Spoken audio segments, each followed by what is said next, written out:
$50,000 disappears from your account every year and you have no idea where it went. You make $200,000 plus. You save 20% of gross income. Your retirement accounts are funded. By every metric, you're doing everything right, except one thing is eating your wealth alive, and research shows you've stopped noticing it. Data from the BLS Consumer Expenditure Survey reveals a brutal pattern.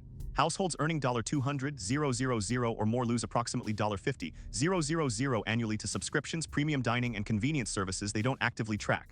Low-income earners avoid this entirely, not because they're disciplined, because they have no choice. High earners have choice, and choice is quietly killing their long-term wealth. Here's the open-loop question that matters.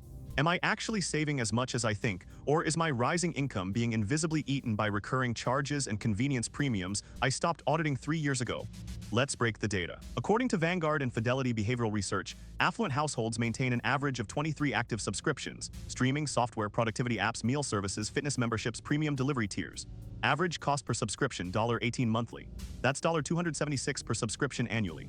Multiply across 23 services and you're at roughly $6, $350 a year in subscriptions stacking alone. Most high earners can't name more than 8 of them. Then add premium dining. Federal Reserve data shows $200K plus households spend 340% more on restaurant and delivery meals than households earning $60,000. Not just in frequency, in per transaction premiums. $1.15 lunch becomes $32 with delivery markup and tip. $1.45 dinner becomes $75 with wine and convenience. Research suggests high earners allocate $18, $22,000 annually to dining out and food delivery, roughly double what median households spend. Then comes the convenience tax, premium membership tiers, app-based services, concierge fees, priority shipping. Status to data on the subscription economy shows affluent households pay $8,000, $12,000 annually in convenience premiums that generate no measurable happiness lift. These are charges they've automated and forgotten. Added up, $6, $350 in subscriptions plus $20, in premium dining plus $10, in convenience fees equals $36, $350. But research shows the actual leakage is closer to $50,000 when you factor in overlapping categories, duplicate services, impulse app purchases, and membership renewals no one canceled. Here's where it gets worse. That $50,000 is after-tax money. A $200K earner in a 35% combined tax bracket has to earn $76, $923 gross to net $50,000. You're working an extra 5 months a year to fund lifestyle creep. But the real cost lies in the compound math. A household that eliminates $50,000 in annual lifestyle leakage and invested instead accumulates an additional $5 million to $2 million in purchasing power over 30 years at 7% annual return. That's not a rounding error. That's the difference between retiring at 55 versus 62.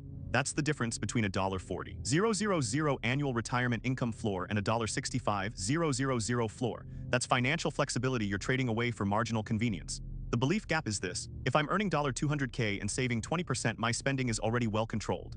The reality per 2024 Consumer Behavior Analysis, you're unconsciously spending $50,000 annually on recurring charges and convenience premiums that operate in blind spots. Individually small, collectively catastrophic. The delta is stark. High earners think they have a spending problem in their 20s and fixed it.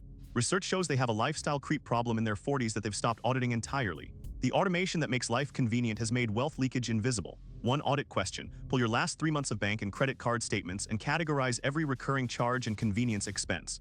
High earners who do this discover $4,000, in monthly leakage they had no visibility into. Many cancel 40-60% of active subscriptions immediately. The numbers don't lie. Your income growth is real. Your savings rate is solid. But $50,000 of your annual compound wealth accumulation is being redirected into services you don't actively value. The question isn't whether you can afford it. The question is whether that's where you want your career earnings to go. If you want the full numbers and the implementation checklist to audit your own lifestyle creep, the deep version is in the companion book Top 1% Net Worth. Link in the description. Numbers do not lie, listen to them.